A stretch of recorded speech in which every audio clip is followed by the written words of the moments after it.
Hello dear students and parents. Grievance window ही खूप महत्वाची होती. खूप साऱ्या विद्यार्थ्यांच्या चुका झालेल्या होत्या. तर त्या चुका कशा पद्धतीने सुधारायच्या, सीईटी सेलची एक नोटीस आलेली आहे, नोटीस नंबर 9.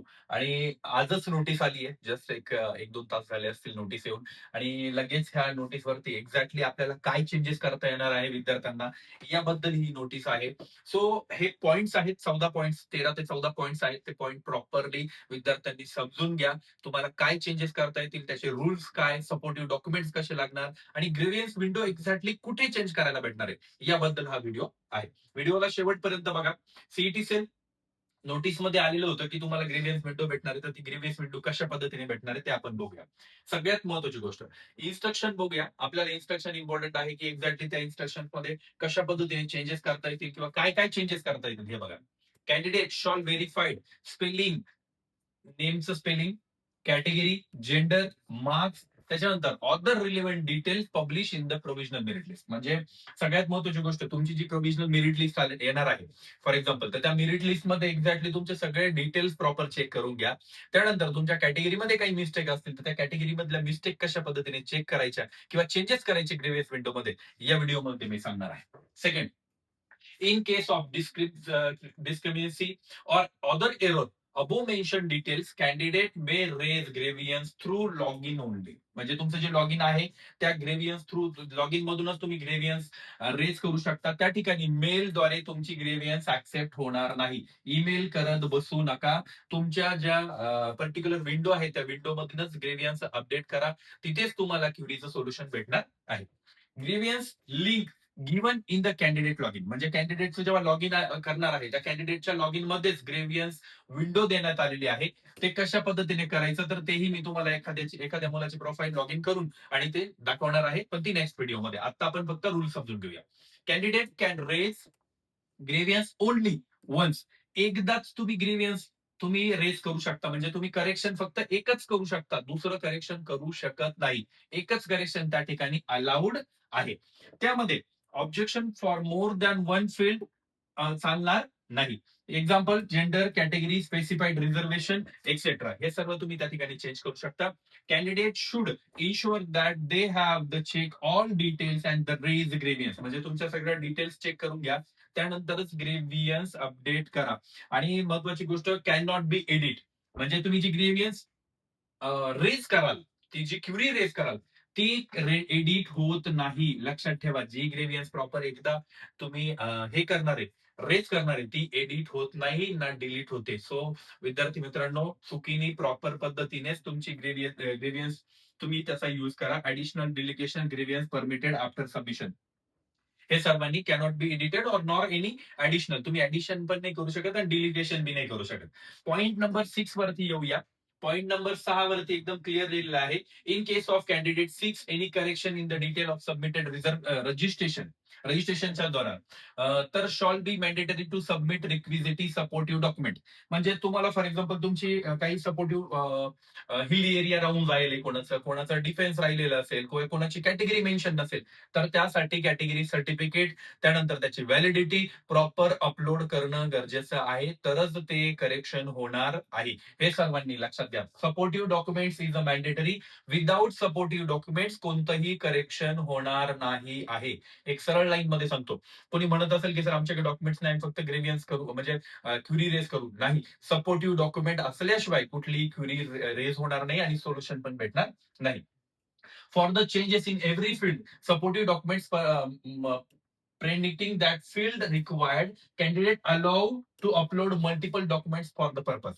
म्हणजे तुम्हाला मल्टिपल फील्ड मध्ये जर चेंजेस करायचे, ते सगळ्या फील्डचे नाव प्रॉपर मेन्शन करायचे आणि सगळे डॉक्युमेंट्स एकाच फाईल मध्ये अटॅच करून एकदाच अपलोड करायचे आहे त्या ठिकाणी. Candidate who fail to upload the supportive documents, जर तुम्ही सपोर्टिव्ह डॉक्युमेंट जर अपलोड करायला फेल जर झाले, तर तुमचं कुठलंही ग्रेव्हियन्स होणार नाही, कुठलंही करेक्शन होणार नाहीये त्या ठिकाणी. हे सर्वांनी लक्षात घ्या. पॉइंट नंबर 9, सिंपल सिंपल छोट्या छोट्या सिंपल लाईन मध्ये सांगतो आहे. Grievance receive within the prescribe period through online portal only. So necessary action will be taken as per applicable rules. म्हणजे फक्त तुम्ही तुमच्या ज्या टाइम पिरियड दिलेला आहे, म्हणजे 19 अँड 20 या 2 डेट मध्येच तुमची ग्रीव्हियन्स विंडो ओपन होणार आहे. त्याच करेक्शन टाइम मध्ये तुम्ही द्यायचं आहे. Candidate who have receive communication with regards their uploaded documents after verification can upload the necessary documents during the grievance period only by following steps given above. म्हणजे जर तुमच्या फॉर एक्झाम्पल तुम्हाला जेव्हा ग्रीव्हियन्स मध्ये जी क्वेरी असेल ती रेज केली जाईल, बरोबर. त्यानंतर तुम्हाला जे डॉक्युमेंट्स अपलोड करायचे, जसं तुमचं कास्ट सर्टिफिकेट असेल, व्हॅलिडिटी असेल, हिलीचं सर्टिफिकेट असेल, ते जर तुम्हाला अपलोड करायचं असेल तर त्यानंतर डॉक्युमेंट व्हेरिफिकेशनच्या फील्डमध्ये जाऊन तुम्हाला डॉक्युमेंट्सही अपलोड करायचे आहे, हे सर्वांनी लक्षात घ्या.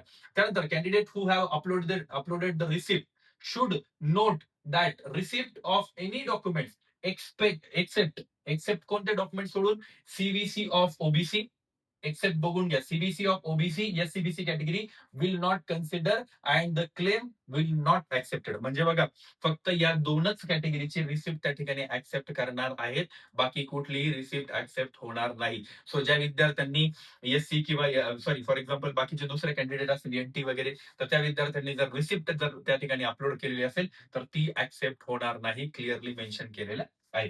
Candidate who wish to convert open reservation to specified reservation or minority etc can do rising the grievance supported by necessary documents. म्हणजे तुम्ही तुमची कॅटेगरी चेंज करू शकता. फर्स्ट टाइम एमएसटी सीईटी ने एक चांगली गोष्ट केली आहे, म्हणजे तुम्हाला करेक्शन विंडो म्हणजे पूर्ण करेक्शन करण्याचा चान्स दिलाय. कोणाची जर कॅटेगरी मिस झाली असेल तर त्या विद्यार्थ्यांनाही कॅटेगरी चेंज करता येणार आहे. ही ऑफिशियल नोटीस आहे सीईटी सेलची. Candidate who have wish to remove any claim, तुम्हाला काही क्लेम रिमूव्ह करायचा, तुमचं हिली रिमूव्ह करायचं आहे, तुमचं कोणाचं डिफेन्स रिमूव्ह करायचं आहे, ते या ठिकाणी तुम्हाला बघायला भेटणार आहे. तुम्ही रिमूव्ह करू शकता. No change or no correction shall be permitted. Final merit list after its publication the final merit list will be utilise CAP 1 CAP 2 round साठी. म्हणजे जेही विद्यार्थी तुमचं हे करेक्शन झाल्यानंतर जर तुम्हाला जर काही करेक्शन करायचे असतील नंतर, तर ते होऊ शकत नाही आहे. ते कॅप राऊंड 1 आणि 2 साठी कंपल्सरी राहणार आहे. कॅप राऊंड 3 मध्ये काही चेंजेस आले तर त्या ठिकाणी आपण चेंजेस करू शकतो. पण कॅप राऊंड 1, 2 साठी ही कंपल्सरी हीच नोटीस राहणार आहे.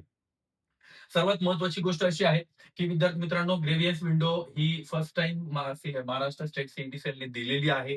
ती आपल्यासाठी खूप गरजेची आहे, कारण भरपूर विद्यार्थ्यांच्या स्पेलिंग मध्ये मिस्टेक, कोणाचं हिली राऊंड जायला होतं, कोणाचं D3 राऊंड गेलेलं आहे, तर त्या विद्यार्थ्यांसाठी खूप गरजेची होती आणि ही विंडो तुमच्यासाठी खरंच गरजेची आहे. कारण आजपर्यंत कधीच अशी ग्रेव्हियन्स विंडो मेल करायला लागायचा, मध्ये आम्ही कॅटेगरी चेंज करणार नाही, आम्ही स्पेलिंग चेंज करणार नाही, अशा खूप साऱ्या मिस्टेक्स त्या ठिकाणी यायच्या. पण ही ग्रेव्हियन्स विंडो खूप हेल्पफुल आहे विद्यार्थ्यांसाठी. सो ज्यांनाही करेक्शन करायचं आहे त्यांनी उद्या आणि परवा 19 आणि 20 तारखेमध्ये तुम्ही हे सर्व करेक्शन करून घ्यायला हवे. Thank you so much. भेटूया नेक्स्ट व्हिडिओमध्ये. ग्रेव्हियन्स कशा पद्धतीने करायचं याबद्दल व्हिडिओ मी तुम्हाला उद्या सकाळी 12 वाजेपर्यंत तुम्हाला देणार आहे, म्हणजे 19 तारखेला 12 वाजेपर्यंत. तो व्हिडिओ मी तुम्हाला एक्सप्लेन करून दाखवेल, कशा पद्धतीने ग्रेव्हियन्स रेज करायची, काय त्याच्यामध्ये टाकायचं प्रॉपर पद्धतीने, याबद्दल मी व्हिडिओ उद्या देणार आहे. पण हे करेक्शन विंडो सगळं तुमच्या लॉग इन पोर्टलच्या मध्ये येणार आहे, सर्वांनी लक्षात घ्या. Thank you so much. भेटूया उद्याच्या व्हिडिओमध्ये.